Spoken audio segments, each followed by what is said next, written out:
Varicose veins తో బాధపడుతున్నారా? భారతదేశంలోనే బెస్ట్ ట్రీట్మెంట్ అందించే ఏకైక హాస్పిటల్ ఏవిస్.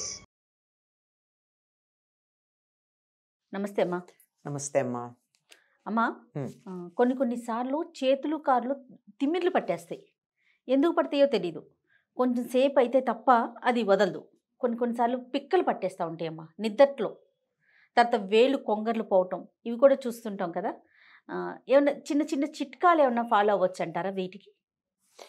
అంటే మరీ సివియర్ అయితే డాక్టర్ దగ్గరికి వెళ్ళాలి, నేను కాదనట్లేదు. కానీ మీకు తెలిసిన చిట్కాలు ఇంట్లో పెద్దవాళ్ళ దగ్గర నుంచి చూసుంటారు కదా.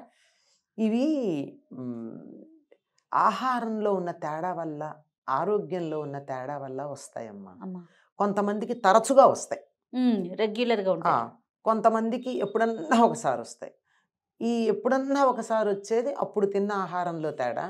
తరచుగా వచ్చేది వాళ్ళకి లోపల ఏదో కొంచెం లోటు ఉండడం వల్ల. ఎందుకు వస్తాయి కొంకర్లు, ఎందుకు పోతాయి అంటే ఇలా ఇలా వేలు ఉందనుకోండి, ఇలా వెళ్ళిపోయి ఇది రాదు. అవును, టైం తీసుకుంటుంది. ఎందుకు అవుతుంది అంటే వెంటనే సాల్ట్ కాస్త ఉప్పు నాలుక మీద వేసుకున్నట్టయితే తగ్గుతుంది.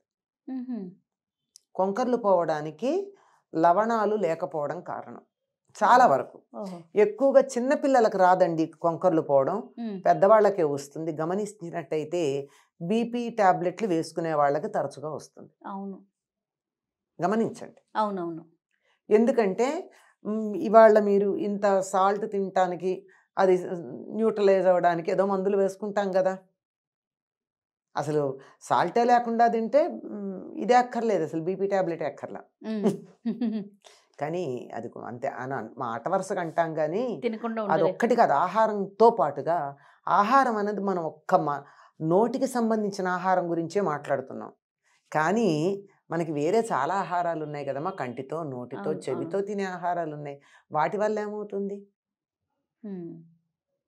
ముక్కు మూసుకుని ఆహారం లేకుండా తపస్సు చేసే ఋషులకు మాత్రం కోపం రాలా? అదే కదా. అంచేత ఆ ఇమోషన్స్ ఏవైతే ఉన్నాయో వాటి డిఫరెన్స్ వల్ల వస్తూ ఉంటుంది. అంటే తరచుగా చెప్పేది ఎక్సెప్షన్స్ అవన్నీను. అట్లాంటప్పుడు ఈ బీపీ ట్యాబ్లెట్లు వేసుకునేటటువంటి వాళ్ళు తినే ఆహారంలో కానీ, డోసేజ్లో కానీ తేడా వచ్చినప్పుడు కొంకర్లు పోయే అవకాశం ఉంది. వెంటనే తగ్గుతాయి. వెంటనే తగ్గాలి అంటే మనకి కాస్త నీళ్లు చల్లడం, చల్లగా ఉన్న నీళ్లు చల్లుతారు. లేదంటే రాత్రిపూట వచ్చినప్పుడు ఏం చేస్తారంటే ఈ బీపీ ట్యాబ్లెట్లు వచ్చి వేసుకుని పక్కన తరచుగా కాళ్ళు కొంకర్లు పోతూ ఉండేటటువంటి వాళ్ళు లేచి వెళ్ళి మంచినీళ్ళు తెచ్చుకునేందుకు కూడా లేవలేరు కాళ్ళు అలా అయితే. అందుకని మంచం పక్కనే నీళ్లతో పాటుగా సాల్ట్ పెట్టుకుంటారు. ఇది పూర్వకాలంది కాదు, ఇది లేటెస్ట్ టెక్నిక్ ఇది. అందుకని అది పెట్టుకుని ఎంతో కాదు, మరీ ఎక్కువైతే బీపీ షూటప్ అవుతుంది. అందుకని ఇంత ఒక పించ్ కాస్త నాలుక మీద వేసుకుని కాస్త నీళ్లు తాగితే 1-2 నిమిషాల లోపలే ఇక్కడ నాలుక మీద పడడం ఏమిటో, అది వేసుకుని నీళ్లు తాగడం ఏమిటి, ఇది లోపల సర్దుబాటు అయిపోతుంది. ఇది కానీ తరచుగా వస్తుంటే జాగ్రత్తగా పడాలి, వెళ్ళాల్సిందే. ఇది ఒకటి. తర్వాత ఏదన్నా నరాల సంబంధమైనటువంటి తేడా ఉంటే కూడా రావచ్చు. అందువల్ల తరచుగా వస్తూ ఉంటే దానికి కూడా మనం వైద్యుడి దగ్గరికి వెళ్ళి చూసుకోవాలి. ఇక తిమ్మిర్లు అంటారా, రక్త ప్రసరణ సరిగ్గా జరగకపోతే వస్తాయి తిమ్మిర్లు.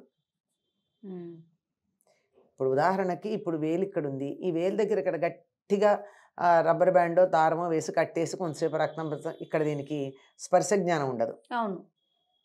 అదే ఎక్కువైతే తిమ్మిర్లు. అందువల్ల రక్త ప్రసరణ సరిగ్గా ఉండేటట్టుగా చూసుకోవాల్సిన అవసరం ఉంది. నిద్దట్లో రావు, మీరు గమనించారో లేదో. తిమ్మిర్లు నిద్దట్లో రావు తరచుగా, ఎప్పుడో ఇక మరీ ఎక్స్ట్రీమ్ కేసెస్, ఎక్సెప్షనల్ కేసెస్ అయితే తప్ప నార్మల్గా ఉండవు. ఇది మనం బాస్ పెట్టేసి కూర్చుంటాం, ఒకే భంగిమలో కూర్చుంటాం, కదలకుండా కూర్చుంటాం, అప్పుడు వస్తూ ఉంటాయి. కదలిక లేని సందర్భంలో వస్తాయి. తిమ్మిర్లు లెక్కంగానే కాస్త కాలు అటు ఇటు జరపండి, అది మన ప్రమేయం ఉండదు, అది పనిచేయదు. అయినా సరే దాన్ని అటు ఇటు ఇట్లా గనక చేసినట్టయితే నార్మల్ అవుతుంది. అది రక్త ప్రసరణ లోపం వల్ల వచ్చింది. అందువల్ల ఆ భంగిమలో కొంతకాలం కూర్చోకుండా మీ శరీరంలో రక్తం యొక్క స్థాయి చక్కగా ఉండేటట్టు, హెమోగ్లోబిన్ బాగా ఉండేట్టు చూసుకోవాలి. అప్పుడు తిమ్మిర్లు తగ్గుతాయి. అయినా తిమ్మిరి వచ్చింది అనుకోకుండా, ఇది తర్వాత కదా చేసేది, అప్పటికప్పుడు చేయాలంటే చల్లని పదార్థం నీళ్లు చల్లండి దాని మీద, వదిలేస్తుంది. చల్లని నీళ్లు చల్లితే. కానీ చల్లని నీళ్లు చల్లాలంటే లేచి అక్కడ దాకా వెళ్ళడానికి కూడా కాలు ఒక్కోసారి సహకరించకో, స్పర్శ ఉండదు కదా. అవునవును. కానీ ఏదో ఒకటి పట్టుకుని పడిపోకుండా దేన్నో ఆధారం చేసుకుని ఆనుకుంటూ వెళ్ళాలి. మీరు పిక్కలు అన్నారు, పిక్కలు పట్టేస్తుంటే, పిక్కలు పట్టేయడం అన్నది ప్రోటీన్ డిఫిషియన్సీ వల్ల వస్తుందంటారు. అది పైగా ఎక్స్ట్రీమ్ ఆపోజిట్ కూడా ఉంది దానికి. ఇంకోటి ఏమిటంటే ఆహారం అరక్కపోతే కూడా పిక్కల నొప్పులు వస్తాయి. తిన్నటి ఆహారం అరక్కపోతే, కడుపులో జీర్ణకోశం సరిగ్గా పనిచేయకపోతే పిక్కల నొప్పులు వస్తాయి. అందుకని అలా కాళ్ళు నొక్కమంటారు చూడండి, పిక్కలే కదా నొక్కేది, అలా నొక్కంగానే అవి తగ్గుతాయి, ఆ జీర్ణశక్తి జీర్ణం అవుతుంది లోపల ఉన్నది.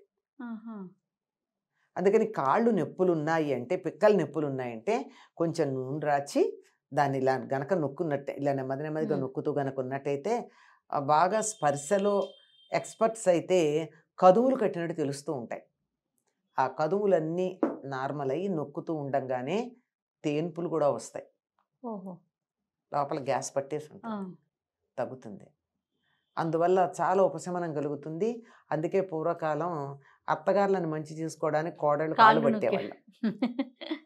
చాలా ఉపశమనం కలుగుతుంది, తిన్నదరుగుతుంది, ఆరోగ్యం ఉంటుంది, గ్యాస్ ఉండదు, ఈ గుండెని అవన్నీ ఫాల్స్ ఇండికేషన్స్ అన్నీ దానివల్లే కదా, గ్యాస్ వల్లే కదా, ఇవన్నీ లేకుండా పోతాయి అని చెప్తారు.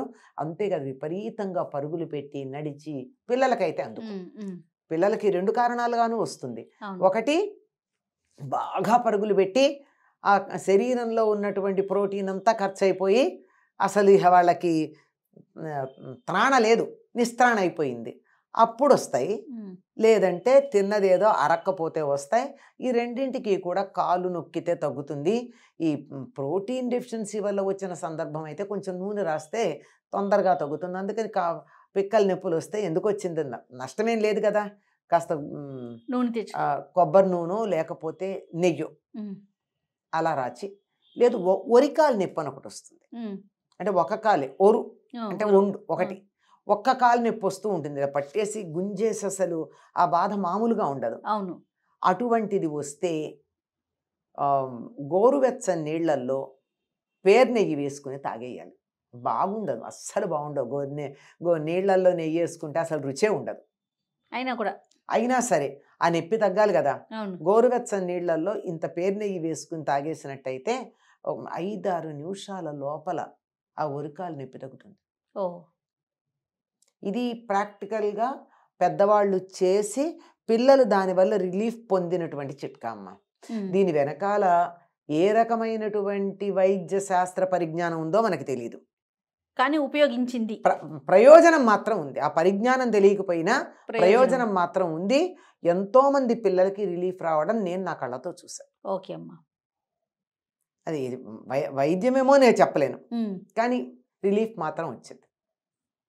రైట్ అమ్మా, థ్యాంక్ యూ. నమస్తే అమ్మా.